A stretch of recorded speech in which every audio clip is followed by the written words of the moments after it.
Ըստ էության Հայաստանում այսօր կա երկու խոշոր իմաստով երկու կուսակցություն.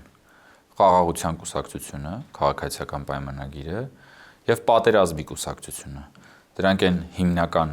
տիտղոսային ընդդիմության ներկայացուցիչներն են, ովքեր որ չեն ասում հրապարակային, որ իրենք պատերազմ են բերելու, բայց խոսույթը եւ քաղաքական պլատֆորմը, որն իրենք առաջարկում են, բերելու է պատերազմի։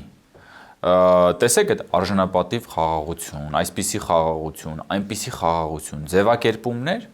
որոնց երբ որ ապակոդավորում ենք, հասկանում ենք, որ դրա ներքո դրված ծրագիրը նշանակում է հետ պտտել խաղաղության process-ի անիվը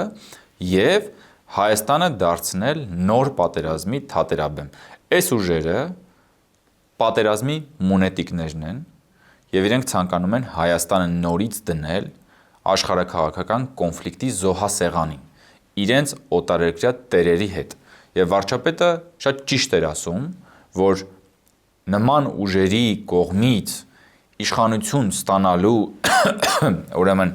ստանալուց ընդամենը կարճ ժամանակ անց նորից մենք ունենալու ենք